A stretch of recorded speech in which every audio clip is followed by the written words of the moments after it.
Seeing is believing. Dhamma Talks by Sayadaw Nyanabhasa. Talk 10. Experience of the Unconditioned. With much contemplation on the rise and fall of conditioned phenomena, sankhara, when knowledge, jnana, becomes mature, the yogi will see the unconditioned, asankhara, at the ending of rise and fall. The unconditioned does not exist beforehand. It appears only with the disappearance of the conditioned. I give this talk based on the sutta references of arahants and the experiences of some yogis. Why do I have to speak about these matters? Some people are practicing Dharma and can discern impermanence and its ending, yet they do not recognize it as unbinding, nibbana, because they lack the opportunity to approach the noble beings, Aryas. For example, Mahanama the Sakyan did not know himself to be a stream enterer. King Milinda asked Venerable Nagasena about the experience of Nibbana.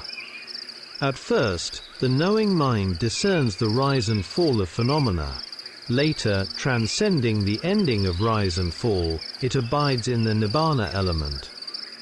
The yogi must take great care. He must know precisely every arising and vanishing phenomenon. Other mind states must not be allowed to enter the mind. As the contemplative mind becomes closer to Nibbana, it later arrives together with the cessation of rise and fall. I will analyze the process of cessation because it is very important. In the Buddha's teachings, this is the highest and most profound Dhamma. Some say the mind depends on the brain. This is not entirely correct. It exists as depending on the blood of the heart. Consider the story of a young monk who was eaten by a tiger. When the element of consciousness, Vijnana Dhatu, arrived at the heart area, it came to cessation. When there is trembling or fear, the heart beats faster. Strong emotions have the same effect. Roots, light of knowledge and the disappearance of the body. Depending on the state of mind, the heart blood changes. There are 6 roots of consciousness, and one must understand them. When the root of greed, wanting, affection, liking and attachment arises, the heart blood becomes bright red. The color depends on the state of mind. The root of hatred is sadness, disappointment, aversion, irritation and related states. When this root arises, the blood of the heart becomes murky. The root of delusion is nodding, doubt, confusion, and indecisiveness. When it arises, the blood of the heart becomes reddish. These 3 are the unwholesome roots. Let us now continue with the 3 wholesome roots. The root of non-greed is giving, generosity and sharing. When this root is present, the blood of the heart emits a colorful brightness. The root of non-hatred is goodwill, kindness, and friendliness. Then the blood emits a clear white color. The root of non-delusion is the knowing mind that discerns impermanence, anicca. When this root arises, the blood of the heart becomes clear, like the surface of glass. How extraordinary this is! With the cause of a purified mind, form itself becomes luminous, shining like a diamond light. With a clear mind, the eye, ear, nose, and other sense faculties also become clear. Mind is the principal factor, therefore the yogi must make the mind clear. The body too gains lightness and brightness. With the clarity of the ears, even distant sounds, such as birds far away, can be heard. These are yogis' experiences. When there is no dust or pollution of unwholesomeness entering the mind, light arises when anicca and magga fit together. When looking at the body with this light, everything in the body can be seen clearly. In one of Sayadaw Kandema's talks, he gives very detailed explanations of all the internal organs of the body and their functions. Quite remarkable. This comes from his direct seeing and the light of knowledge. In darkness one can see large objects but not small ones, because there is not enough light.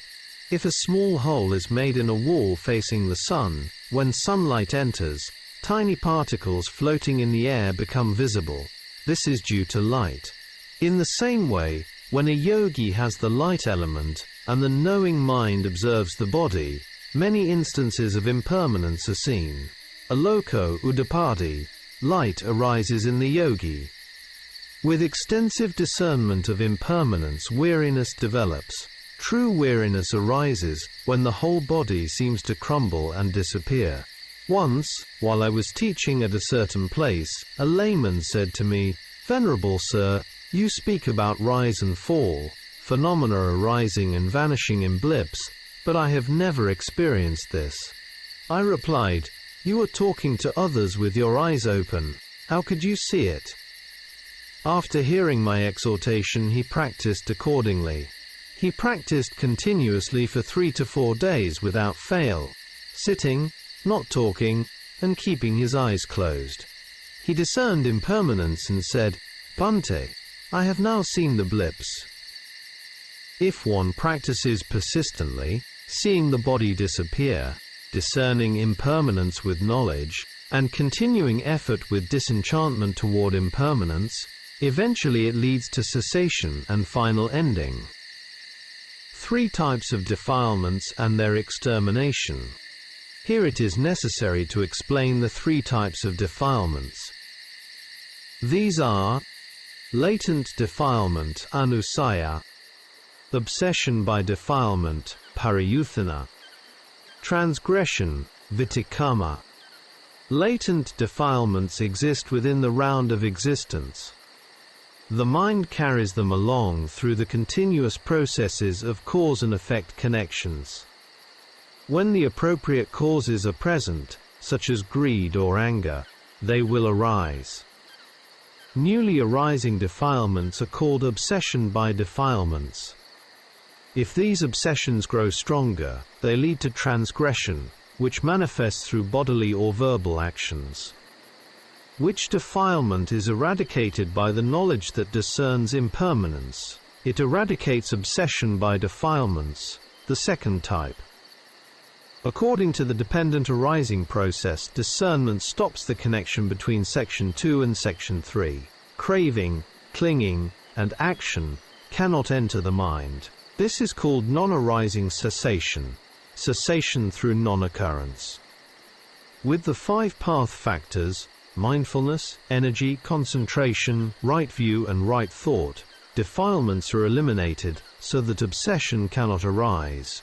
If obsession does not arise, transgression cannot occur. Regarding the first type, latent defilement, this is eradicated only through the knowledge of the path. When there is no discernment of impermanence, whenever feeling arises, craving, clinging and action also arise. This leads to the arising of new aggregates. This is called following the simile of the dog. If a person throws a stone at a dog, the dog chases after the stone and bites it. This does not stop the person from throwing more stones. If the dog instead bit the person throwing the stone, the person would stop. In this simile, the person is the cause, and the stone is the result. By observing the arising of feeling, one is only seeing the result. One must discern the vanishing of feeling, the path knowledge, to exterminate the cause.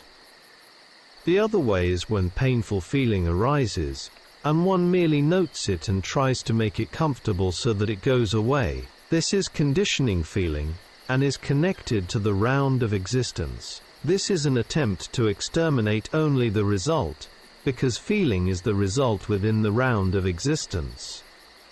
By exterminating only the result, the process will never end.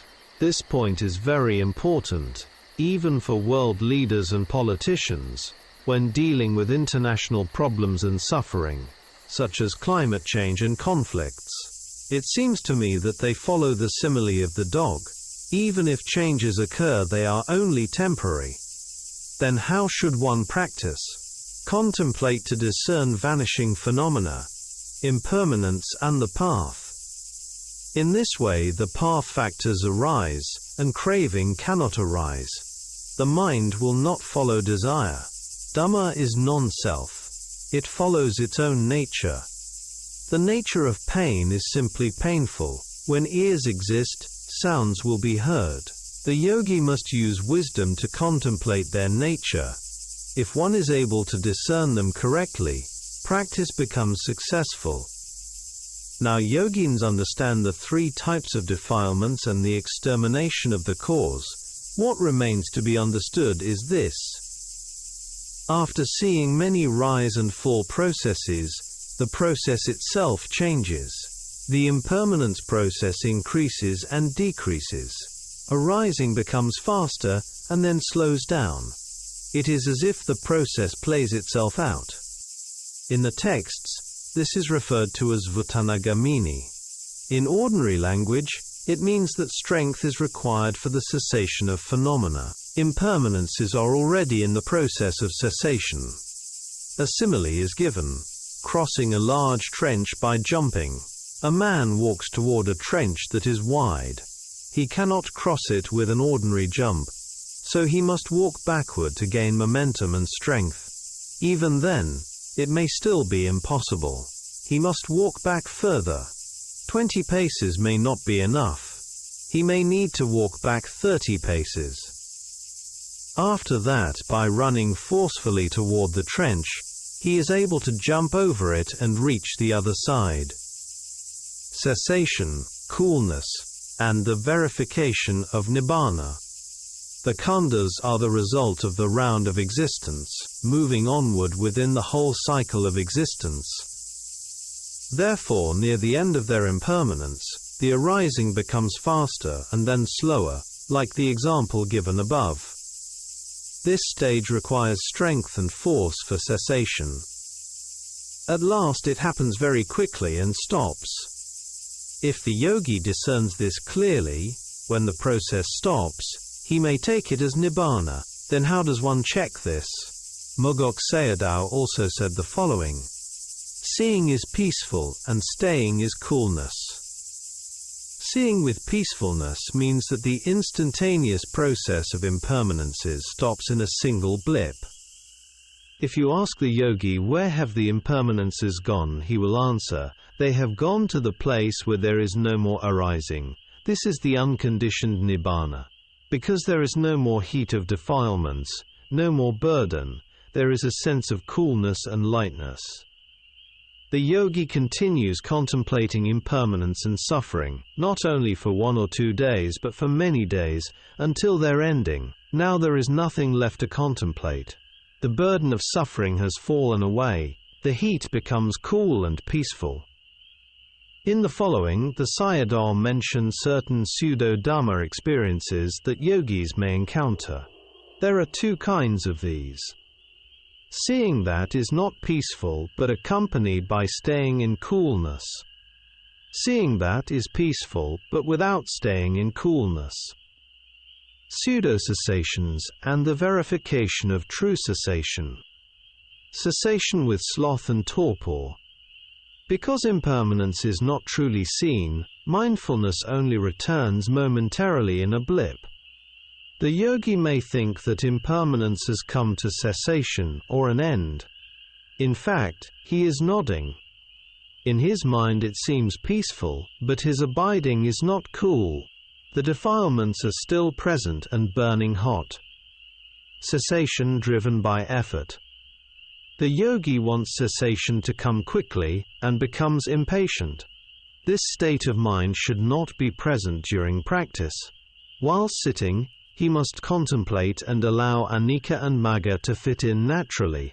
Do not let desire arise, wanting cessation and wanting to see nibbana. This takes time. Without patience, the contemplation becomes incorrect, and impermanence cannot be discerned. This is cessation driven by effort. It is important to recognize this as a pseudo-dharma. 3. Cessation accompanied by rapture. When impermanence becomes strong, light and rapture arise, and the body feels light. The yogi's mind sinks into these pseudo-dharmas and does not truly discern impermanence. Cessation accompanied by tranquility. Mind and body become tranquil. Seeing is not yet peaceful, but abiding feels cool. The yogi still discerns impermanence. Only by overcoming this stage will he see nibbana. The yogi can check whether this is real cessation or not. He sits in front of a Buddha image and makes a resolution to know the cessation. If it is a real cessation, namely path knowledge, then fruition mind will arise and he can enter the fruition state. By making a further resolution, Blessed One, may I experience again the cessation that occurred before, he may experience it again. When he makes a 1-hour resolution for sitting, the process begins again from impermanence. It is not like before the cessation, where impermanence increased and decreased. Instead, the yogi sees impermanence for a period, and then it comes to a stop in a natural way. Path knowledge cuts off the defilements. Fruition knowledge extinguishes the remaining heat that still lingers. It is like a piece of burning charcoal. When water is poured on it, the red glow turns black, yet the black charcoal still contains heat inside. If you pour more water on it, it cools down completely. This is like the function of fruition knowledge. Path knowledge only cuts off the defilements, while fruition knowledge enjoys the nibbana element and brings coolness. If it is a true cessation of dukkha, the yogi can maintain it. If it is a false cessation, he cannot, and his condition may even worsen. Further verification of fruition, and the intrinsic nature of emptiness. With further testing, the experience becomes more significant, confirming whether it is genuine. Sayadaw once related an incident involving a female yogi who was a school teacher attending a retreat. She reported her success to him. He did not say whether it was right or wrong, but simply told her to check it for herself. After some time, pain arose and she began moving around again. In this way, the experience revealed itself.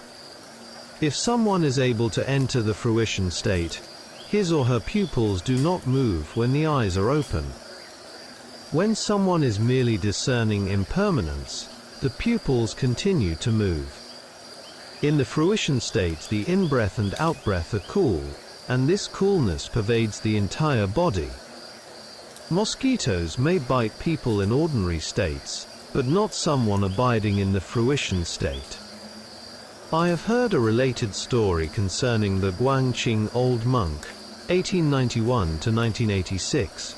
People around him noticed that mosquitoes bit them frequently, but did not bite the old monk.